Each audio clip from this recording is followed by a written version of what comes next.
Hey guys, welcome to this channel.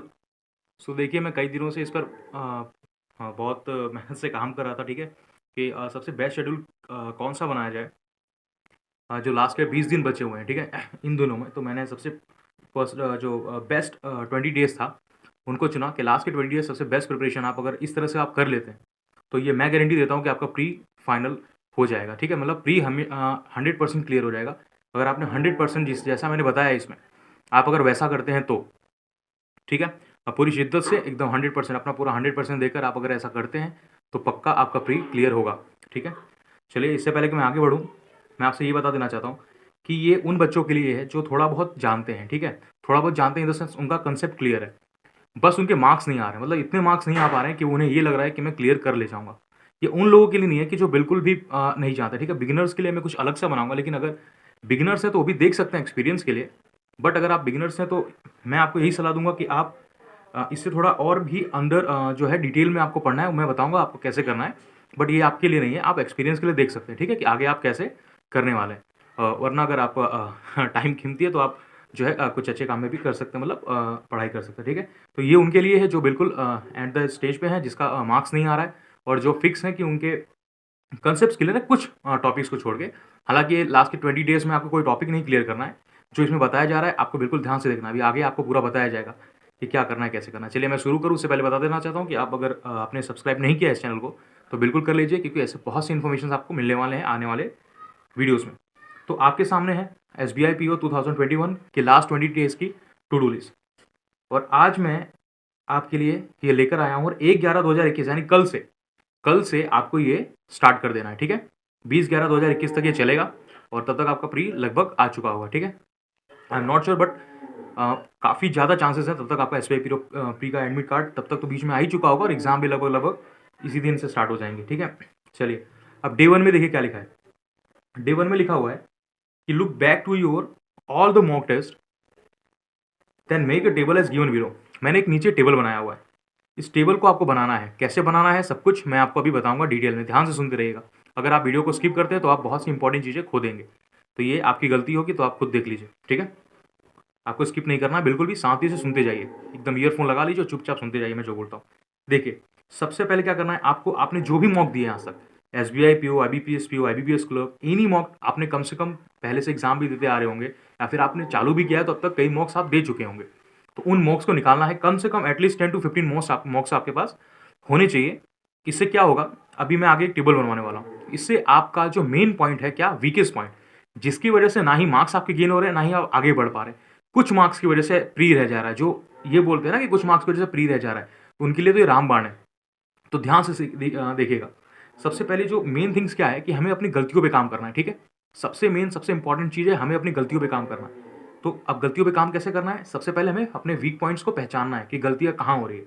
उसके लिए आपको एक टेबल बनाना है। चलिए मैं आगे आपको बताता हूँ, ठीक है। देखिए यहाँ पे इस तरह से आपको एक टेबल बनाना है, होप आपको ये दिख रहा होगा, ठीक है। अब क्या करना है आपको, ये यहाँ पे मैं रख देता हूँ कि आपको जितने भी आपके मॉक टेस्ट हैं सबको लेना है और एक टेबल बनाना है जिसमें आपको इंग्लिश, क्वांट, रीजनिंग, इन सब के, ठीक है, इन सब के टॉपिक्स को लिख लेना है। हालांकि यहाँ पे मैंने आपको एक एग्जाम्पल के तौर पे लिखवाया है ताकि आपको एक आइडिया लगे कैसे बनाना है। मैंने डिटेल में आपको अभी समझाऊंगा और आपको ये खुद बनाना है एक बड़े से पेज में।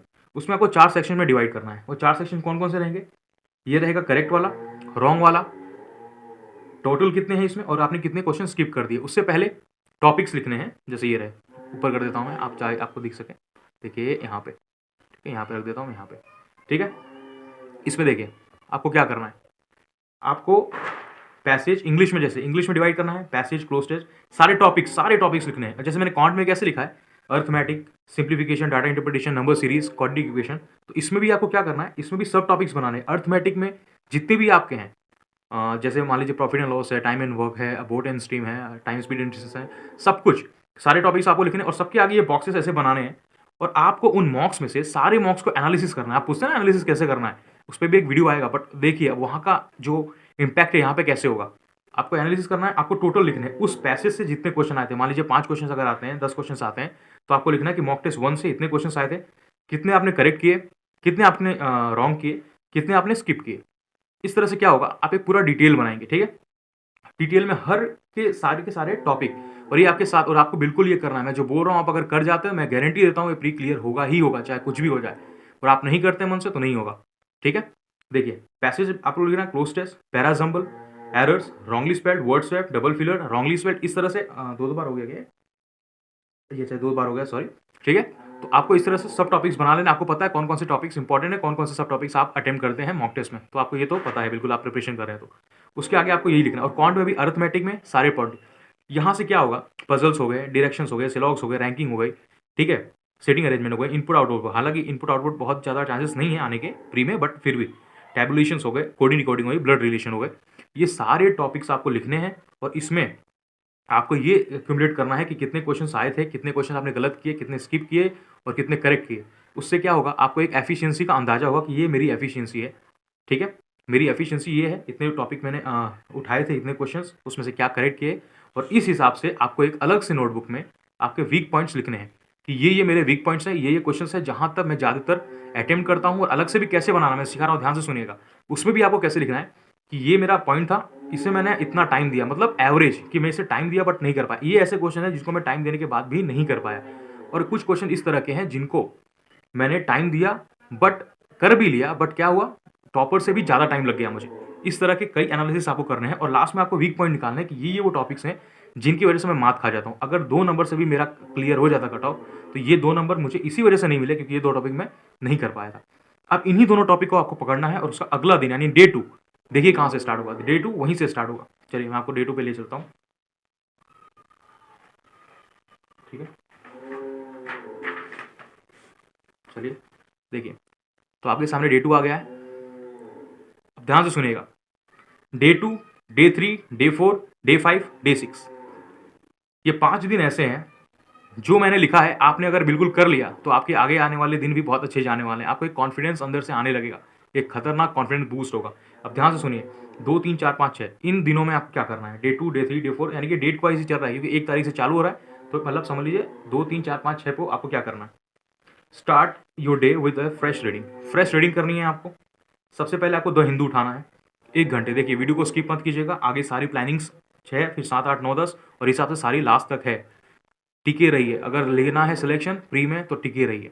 हालांकि सिलेक्शन फाइनल से होता है बट प्री एक स्टेज है, उसे क्लियर किए बिना वहाँ नहीं जा सकते, तो ये सबसे ज़्यादा इंपॉर्टेंट है। देखिए आपको द हिंदू पढ़ना है एटलीस्ट 1 आवर। आप लोग कहते हैं ना कि इंग्लिश में मार्क्स नहीं आ रहे, पैसेज मार्क्स नहीं आ रहे, तो मेन वजह यही है। अगर आप रीडिंग नहीं करेंगे तो कहीं के नहीं रह जाएंगे, ठीक है। इंग्लिश ये वो है जो पूरा फैक्टर बनने वाला है लास्ट में, ये बात याद रखिएगा। तो हिंदू को आपको 1 घंटा देना ही देना है। फिर उसके बाद स्क्वायर्स, क्यूब्स, टेबल्स, ये वो फैक्टर्स हैं जिनको आपको एटलीस्ट, मतलब एटलीस्ट मैंने लिखा है 50, 30 और 1 से 20 तक कम से कम इतना आना चाहिए आपको, ठीक है। इतना भी नहीं आ रहा है तो आप फिर समझ लीजिए बहुत ज़्यादा प्रॉब्लम है फिर ये, ठीक है ना। कम से कम इतना तो आपको आना ही चाहिए, ये बात हमेशा याद रखिएगा, ठीक है। और कम से कम इसको भी 1-1.5 घंटा देना है, ठीक है। 1-1.5 घंटा नहीं, फिर भी आधा घंटा, रिवाइज करने में टाइम ही कितना लगता है, ठीक है। और उसके बाद आपको जो मेन टाइम करना है, क्या करना है, आपको 120 रूल्स ऑफ ग्रामर को रिवाइज करना है। आप निमिषा मैम है एक, ठीक है, आप यूट्यूब पे सर्च करेंगे 120 रूल्स ऑफ ग्रामर, तो वो भी जो है आपको दिख जाएगा। उसको क्या करना है, 2, 3, 4, 5, 6 इन दिनों में आप डिवाइड कर लीजिए, ठीक है, ठीक है। इन रूल्स को आपको एकदम कंठ में बिठा लेना है, मतलब समझते हैं ना कि आप पूरा प्रैक्टिकल अप्रोच आप देखेंगे तो मैम ने बहुत कुछ बताया है, आप सीख जाएंगे, ठीक है। ये आना जरूरी है। रीडिंग के साथ साथ कम से कम इतना अगर आपको आता है तो आप समझ लीजिए इंग्लिश में महारत हासिल कर लेंगे। कम से कम इतना तो आपको आना ही चाहिए। इसलिए मैं आपको कह रहा हूँ कि 120 रूल्स ऑफ ग्रामर भी आपको करने हैं इन 5 दिनों में। मैं जितना बता रहा हूँ ना वो एनफ से बहुत ज़्यादा है प्री क्लियर करने के लिए, बस ध्यान से सुनते जाइए। फिर उसके बाद क्या करना है, आपको उस चार्ट को उतारना है जो डे 1 में आपने चार्ट बनाया था, उस चार्ट को उठाना है और 2 घंटे अलग से निकाल लीजिए, ठीक है। 2 घंटे किस लिए कर रहे हैं, 2 घंटे जो अलग से आप निकालेंगे, खाली आपको वीकेस्ट पॉइंट, ठीक है, जितने भी आपके वीक पॉइंट है उस पर आपको ध्यान देना है। ये बात याद रखिएगा, जितने भी आपके वीक पॉइंट्स है खाली उस पर ध्यान है। वो 2 घंटा आपको पर टॉपिक के हिसाब से वीक पॉइंट पर ही ध्यान देना है, ठीक है। उसके बाद क्या करना है, ये हो गए आपने 2 घंटे मान लीजिए इंग्लिश, क्वांट और रीजनिंग, इन तीनों में से जो जो वीके पॉइंट्स है, वीकेस्ट पॉइंट मतलब समझ लीजिए मान लो प्रॉफिट लॉस में ये टॉपिक आपको मान लीजिए परेशान करता है, ठीक है। तो उस टॉपिक को उठाना है और उस पर कम से कम 10-12 सवाल कर डालने हैं। इस तरह से मैं बता रहा हूँ कि वीकेस्ट पॉइंट्स को कैसे मजबूत करना है। मान लीजिए कोई सीटिंग अरेंजमेंट है, फ्लैट फ्लोर नहीं आ रहा है आपको, तो उसको उठाना है और उसमें 2-3 पजल लगा डालना है। 2 घंटे में आपको क्यूमुलेटिव करना है। अब वो आपकी जिम्मेदारी है, कैसे करना आपको पता होना चाहिए, ठीक है। उसके बाद क्या करना है, आपको मॉक्स लेने हैं। कोई भी मॉक लीजिए, 2 कम से कम देखिए मॉक रखिए आप। मेरा ये सजेशन है, कम से कम 2 ब्रांड के मॉक्स होने चाहिए आपके पास। ठीक है, कोई भी 2 अच्छे ब्रांड आप देख लीजिएगा, मैंने एक वीडियो बनाया है, ठीक है, मॉक्स के ऊपर, तो आप उसमें से जो भी अच्छा लगे आप चुन लीजिए, कोई भी 2 होने चाहिए, और 2 अगर नहीं भी है तो कोई दिक्कत नहीं है, आप सेक्शनल का सहारा ले सकते हैं, ठीक है। एकदम कंपल्सरी नहीं है कि 2 जाके कर ही लीजिएगा, नहीं अगर अफोर्ड हो पा रहा है तो भी कोई दिक्कत नहीं, आप सेक्शनल ले सकते हैं उसकी जगह पे, सेक्शनल कर सकते हैं। आपको क्या करना है, एक मॉक लेना है, उसमें कुछ गैप रखना है, एनालिसिस करना है उस चीज़ का, ठीक है। फिर आपको कुछ गैप देके सेकंड मॉक अटेम्प्ट करना है, फिर थोड़ा सा गैप लेना है और फिर एनालिसिस करना है, ठीक है। और लास्ट में क्या करना है, सोते वक्त आपको जो आपने करंट अफेयर्स पढ़ा था सुबह, उसको क्या करना है, देखिए मैंने यहाँ पे शायद लिखा नहीं क्या, ठीक है। तो आप वो समझ लीजिएगा कि डेली करंट अफेयर्स तो आपको करना ही करना है, वो तो कंपलसरी है, ठीक है, डेली वाला, ठीक है। अब इसके बीच में 20 दिन आप बिल्कुल वीकली और मंथली छोड़ दीजिए, वीकली आप कर सकते हैं बट पूरा पीछे का मंथली वगैरह अगर आपका रिवीजन है तो ठीक है, नहीं तो नया मत स्टार्ट कीजिए, आप 20 दिन बाद चालू कर दीजिएगा, बट डेली आपको करना ही करना है क्योंकि वो भी बहुत इंपॉर्टेंट एस्पेक्ट है, ठीक है। तो रिवाइज करके करंट अफेयर्स आपको क्या करना है, क्विज ले लेना है लास्ट में, ठीक है। क्या कर लेना है, क्विज ले लेना है। तो ये हो गए आपके 2 3 4 5 6 ये इतनी डेट्स के, ये शेड्यूल फिक्स रहेगा कि आपको यही करना है, इसके सिवा कुछ नहीं करना है। मैं जो बोल रहा हूँ करते जाइए बस, ठीक है, मेरा विश्वास रखिए, मार्क्स काफ़ी इंप्रूव हो जाएंगे, खुद देख लीजिएगा। और आपको इसी कमेंट बॉक्स में आके आपको कमेंट करना है कि सर मैंने ये किया था और बहुत ज़्यादा इंप्रूवमेंट मिला मुझे प्री में, मुझे प्री का काफ़ी एक्सपीरियंस है, मैं आपको बता सकता हूँ, बहुत फ़ायदा मिलेगा इसका। अब देखिए, अब डे 7 देखिए, हम डे 7 पे आते हैं। डे 7 पे क्या करना है, रीडिंग करना है एज यूजुअल द हिंदू से 1 से 1.5 घंटे। अब यहाँ पे थोड़ा टाइम में बढ़ाता जाऊँगा, ठीक है, याद रखिएगा आगे। Square cubes table as usual जैसा ऊपर था, और एक मॉक देना है केवल 7वें दिन में, याद रखिएगा। 7th डे पे यानी 1 हफ्ते बाद केवल एक मॉक देंगे आप, और उसके बाद क्या करेंगे आप, make the same chart again, यहाँ पे लिखा है ना मैंने, make the same chart again on day 7 to check your improvement on the basis of 2nd 3rd 4th 5th and 6 days. इसकी बेसिस पे क्या करना है आपको, फिर से एक चार्ट बनाना है। आपको याद है आपने फर्स्ट डे पे एक चार्ट बनाया था, आपको अगर याद हो तो हमने फर्स्ट डे पे चार्ट बनाया था, तो आपको इसके बेसिस पे जो है एक चार्ट क्या करना है, फिर से आपको बनाना है और फिर से वही चीज़ें दोहरानी है। सो आई थिंक आप डे 7 पे उस चार्ट को वापस बना लेंगे, ठीक है। अब उस चार्ट पे क्या होगा, अब जो इतने दिन आपने क्या किया, पिछले के दिन आपने क्या किया, जो पीछे गए दिन उसमें आपने एक तो प्रैक्टिस की, आपके थोड़े बहुत जो कंसेप्ट इधर उधर रह गए थे उसको भी क्लियर किया, और जो वीकेस्ट पॉइंट थे उस वीकेस्ट पॉइंट पे आपने काम किया। वो जो पीछे के 5 दिन गए उस पर आपने अपने वीकेस्ट पॉइंट पे काम किया है। अब क्या हुआ, अब जैसे जिस तरह से वो छन्नी में चाय छन के नहीं आ जाती, उसमें क्या हुआ, अब जो बच्चे खुचे वीकेस्ट पॉइंट है, इतनी प्रैक्टिस करने के बाद, रोज डेली 2-2 घंटे वीकेस्ट पॉइंट पे काम करने के बाद भी अगर अब कुछ बच गया है तो वो आपके डे 7 के उस चार्ट पे वापस नोट हो गया, ठीक है, कि अब ये वीकेस्ट पॉइंट बच गया कि इतना करने के बाद भी इस पे अभी भी मुझे काम करने की जरूरत है। अब क्या करना है, 8 9 10 11 12 अब इन दिनों में उसको सुधारना है, प्लस आपकी स्पीड पे भी काम करना है। देखिए क्या करना है, द हिंदू में आपको 1 घंटा रीडिंग करनी है वही, और करंट अफेयर्स को अब थोड़ा सा कम देइए, आधा घंटा देना चालू कीजिए, ठीक है। अब ज़्यादातर प्रैक्टिस करनी है, ठीक है। आप स्क्वायर क्यूब टेबल और जो भी है उसे 1 घंटा, आधे घंटे से 1 घंटा बढ़ा दीजिए थोड़ा सा, अब क्योंकि आपको नंबरिंग करने की जरूरत है, ज़्यादा करने की जरूरत है, ठीक है। अब क्या करना है, प्रैक्टिस करना है वीक पॉइंट्स को 3 घंटे डेली, जैसा कि पहले बताया गया था। इंग्लिश, क्वांट और रीजनिंग इसमें जो है क्या है, कंबाइन है, किसके, on the basis of second chart. अब जो सेकंड चार्ट आया है, अब जो फिल्टर होकर आया है कि अब अभी भी ये जो है मेरे बाकी रह गए, मान लीजिए सिलॉक्स पहले 5-6 गलत पूरे गलत हो जाते थे, अब 2 उसमें से सही होने चालू हो गए, अभी कुछ पॉइंट्स बच गए हैं, ओनली अ फ्यू हो गया है, फिर ओनली कुछ भी रह गया है। अब उस सेकंड चार्ट में वो आ जाएगा कि ये पॉइंट्स वो हैं जो बार बार गलत हो रहे हैं अभी भी, तो उस पर आप काम करना वापस चालू कीजिए, ठीक है। अभी भी काफ़ी दिन है, बहुत अच्छी स्पीड आ जाएगी। अब यहाँ से क्या करना है, अब आपको थोड़ा सा नंबरिंग पे ज़्यादा ध्यान देना है क्योंकि आप एग्जाम पास आ रहे हैं, तो नंबर सीरीज, क्वाड्रेटिक इक्वेशन और सिंप्लीफिकेशन इनको बढ़ाइए। 25 से 50 ईच आपको प्रत्येक दिन 25 से 50 डेली आपको करने कम से कम number series, quadratic equation, simplification दोनों करने। और नंबर सीरीज में क्या, रॉन्ग नंबर सीरीज और सिंपल दोनों पे आपको ध्यान देना है, ये नहीं कि केवल एक, बिल्कुल भी नहीं, ठीक है। और अब क्या करना है, अब जो दिन बचेंगे उसमें आपको एक मॉक अटेम्प्ट करना है, ठीक है, जैसा लिखा है एक मॉक अटेम्प्ट करना है। और अब आप थोड़ा सेक्शनल पर ध्यान दीजिए, ठीक है। मैंने इसलिए सेक्शनल रखा है, सेक्शनल क्या करेगा, आपकी पर्टिकुलर पॉइंट की स्पीड बढ़ा देगा, ठीक है, पर्टिकुलर सेक्शन की स्पीड बढ़ा देगा। आपको मॉक एक ही देना है इन दिनों में, 8 9 10 11 12 में, इतना सब कुछ करने के बाद आपको मॉक एक ही देना है, और 2 मॉक के बराबर 2 सेक्शनल देने हैं, इंग्लिश, रीजनिंग और क्वांट के 2-2 सेक्शनल देने हैं। मतलब मान लीजिए आज आपने इंग्लिश का एक मॉक दे चुके हैं आप, फिर आपको इंग्लिश का जो है आपने सेक्शनल दिया था, और सोते वक्त भी आपको एक इंग्लिश का सेक्शनल दे देना है, उसी तरह से रीजनिंग का और क्वांट का। एक तरह से 3 मॉक हो गए, बट नहीं, मॉक और सेक्शनल में बहुत फर्क है ना, ऑल ओवर मॉक और एक सेक्शनल बहुत फर्क है। दोनों बेसिस पे आपकी जो पॉइंट है उसे स्ट्रांग होना है, ठीक है। सो आपको एक मॉक भी देना है और 2 सेक्शनल भी इस बेसिस पे आपको देते रहना है, याद रखना देना है। कब तक, 8 9 10 11 12 इन दिनों तक, ठीक है। और आपको अब क्या करना है, अब ध्यान दीजिए, अब इस दिन में क्या करना है, जब 8 9 10 11 12 में इन 5 दिनों में आपको क्या करना है, फिर से रिवाइज करना है 120 रूल ऑफ ग्रामर। आपने क्या याद कीजिए, आपने पिछले 5 दिन में क्या किया था, 120 रूल ऑफ ग्रामर को पढ़ा था, मान लीजिए कुछ लोग ऐसे होंगे जिन्होंने पढ़ा होगा पहले, और जिन्होंने नहीं पढ़ा होगा वो एक बार पढ़ चुके हैं, अब उसका रिवीजन की बारी आई है। मैं इस पर इसलिए ध्यान दे रहा हूँ क्योंकि रीडिंग तो देखिए आप द हिंदू से डेली कर ही रहे हैं, बट ये भी अगर ये भी आपके पास है तो आपके मार्क्स कहीं नहीं जाने वाले, बिलीव मी। अच्छी खासी प्रैक्टिस होगी तो मार्क्स काफ़ी ज़्यादा अच्छे आ जाएंगे, ठीक है। और उसके बाद आता है डे 13।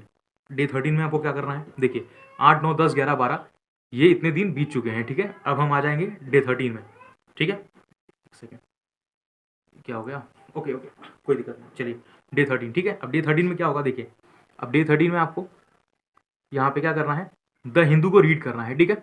द हिंदू को रीड करना है डेली 1.5 घंटे, ठीक है। 1.5 आवर्स आपको डेली देना है, सॉरी डे 13 में देना है। और करंट अफेयर्स आधे से 1 घंटे अब देना है आपको, ठीक है।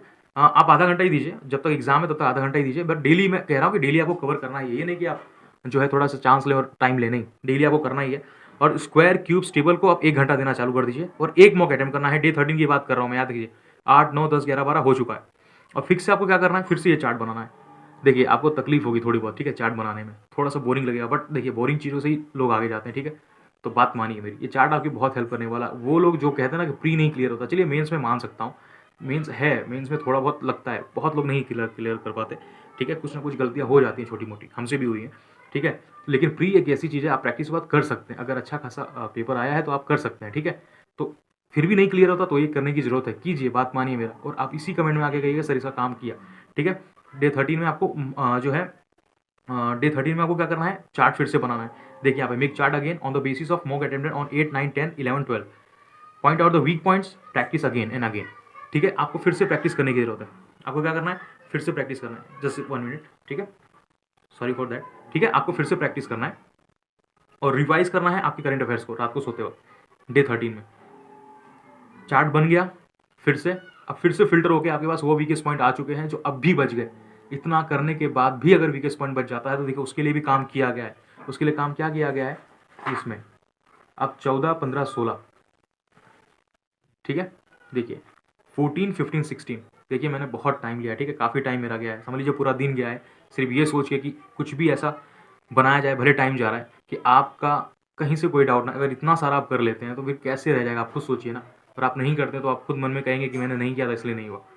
14 15 16 आपको इन 3 दिन में क्या करना है, द हिंदू करना है 1.5 घंटे। मैंने रीडिंग बढ़ा दी, देखिए यहाँ पे अब मुझे रीडिंग की काफ़ी ज़्यादा आवश्यकता है, बहुत ज़्यादा मुझे जो है मेरी एकदम टंग पे चाहिए पूरी रीडिंग, मतलब पूरा हैबिट बन जाना चाहिए खतरनाक तरीके से।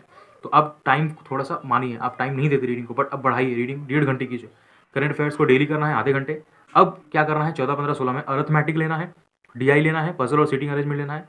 इन दोनों के 5 सेट डेली करने हैं, डिफरेंट डिफरेंट टॉपिक्स के, है ना। मान लीजिए सीटिंग है, फिर हेक्सागोनल आ गया, फिर पेंटागोनल आ गया, जो भी आ गया, हाँ मतलब अलग अलग टॉपिक्स की बात कर रहा हूँ, है ना। लीनियर आ गया, सर्कुलर आ गया, है ना, ट्रायंगुलर आ गया, वगैरह वगैरह जो भी है। और अर्थमेटिक के 20 क्वेश्चंस करने हैं डेली आपको, अलग अलग टॉपिक से, अलग अलग टॉपिक से डेली 20 क्वेश्चन आपको करने हैं, ये बात याद रखिएगा। और डेली एक मॉक देना है और एक सेक्शनल देना है इस टॉपिक का, ठीक है, डेली आपको, ठीक है, डेली एक मॉक और एक सेक्शनल ईच, ठीक है। अब यहाँ पे एक मॉक डेली देना है और एक सेक्शनल देना है। यहाँ पे आपको क्या करना है, इस पे थोड़ा ज़्यादा ध्यान देना है, इसलिए मैंने मॉक को थोड़ा सा कम किया है, बट मैं मॉक हमेशा रख रहा हूँ, मॉक और सेक्शन हमेशा रख रहा हूँ, ताकि प्रैक्टिस पूरी तरीके से बनी रहे, ठीक है।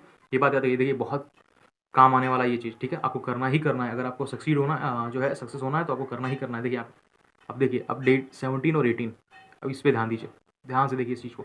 17 और 18 तारीख को आपको क्या करना है, द हिंदू 1.5 घंटे टाइम बढ़ाया हुआ है, करंट अफेयर्स डेली आपको आधे घंटे करना है। अब यहाँ पे आपको थोड़ी सी नंबरिंग की बहुत ज़्यादा जरूरत पड़ने वाली है। अब यहाँ पे आपको सिंप्लीफिकेशन, देखिए सबसे पहले वाले में आपने यानी 1 2 3 4 5 उसमें आपने किया था, वहाँ काफ़ी स्पीड गेन हुई। 17 18 में आप इस टॉपिक पे आपने अर्थमेटिक और डीआई और पजल, यहाँ पे ये चीज़ें हैं, जब एग्जाम से कुछ दिन पहले ही आपको ये सब चीज़ें रिवाइज होनी चाहिए अच्छे से, इसलिए मैंने कुछ दिन पहले ही अर्थमेटिक और डीआई और पजल ज़्यादातर ले लिया है, ठीक है। और 17 18 में फिर से मैंने सिंप्लीफिकेशन, नंबर सीरीज और क्वाड्रेटिक इक्वेशन, यहाँ पे क्वांटिटी ज़्यादा बढ़ा दी गई है, क्योंकि 50 इसमें 50 25 25 दोनों रॉन्ग नंबर और सिंपल, और क्वाड्रेटिक इक्वेशन के 30 क्वेश्चन, ठीक है। इससे क्या होगा, आपकी स्पीड बहुत ज़्यादा बढ़ जाएगी और ये बहुत हेल्पफुल होने वाली है, मैं लिटरली बता रहा हूँ आपको। अगर आप इसे फॉलो करते हैं तो आप खुद चेंजेस देखेंगे, ठीक है। यहाँ तक आते आते आप खुद चेंजेस लग जाएगा कि आपको इसकी जरूरत तक नहीं पड़ेगी, आपको ऐसा फील होगा, बट फिर भी करना है, ठीक है। और डे 19 में क्या करना है आपको, कुछ नहीं, बहुत करीब आ चुके हैं आप एग्जाम के। द हिंदू करना है 1 घंटे, रिवाइज करना है 120 रूल ग्रामर। अब देखिए 19 तारीख को मैं बोल रहा हूँ आपको रिवाइज करना है, ध्यान से सुन लीजिए, रिवाइज करना है 120 रूल्स ऑफ ग्रामर आपको, एक, ठीक है, जो है 120 रूल ऑफ ग्रामर रिवाइज करना 19 तारीख को। और करंट अफेयर्स और एक मॉक इजी लेवल का लगाना है। आई एम रिपीटिंग, एक मॉक ईजी लेवल का लगाना है, फिर से बोल रहा हूँ, एक मॉक ईजी लेवल का लगाना है, ईजी ईजी इस पे ध्यान दीजिए, ईजी लेवल का मॉक लगाना है, ठीक है। और 2 सेक्शनल इसमें जिसमें लगता है कि आपको थोड़ी बहुत कमी लग रही है, ठीक है, वो 2 सेक्शन लगाने हैं 19वें तारीख में। और 20 तारीख को आपको क्या करना है, कुछ नहीं करना है, रेस्ट करना है और एंजॉय करना है, क्योंकि 21 तारीख को आप क्या करना है, पूरे पेपर की फाड़ने वाले हैं, ठीक है। तो याद रखिएगा, ये पूरा शेड्यूल है। और मैं लिटरली बता रहा हूँ, बहुत मेहनत लगी है भाई बनाने में। आपको लग रहा है काफ़ी मेहनत, काफ़ी सोचा मैंने क्या रहा है कि ऐसा क्या किया जाए कि बिल्कुल कुछ कमी ना रह जाए, तब जाके ये बनाया गया है। तो उम्मीद है आपको अच्छा लगा होगा, और अगर आप इसे फॉलो करते हैं तो लिटरली बहुत फ़ायदा होने वाला है, मेरी बात मानिए। ओके, होप आपको अच्छा लगा होगा। अब इसी के साथ मैं रखता हूँ, ठीक है। सो सब्सक्राइब नहीं किया होगा तो बिल्कुल कर लीजिएगा, और अगर अच्छा लगा तो लाइक भी कीजिएगा, ठीक है। Thank you so much.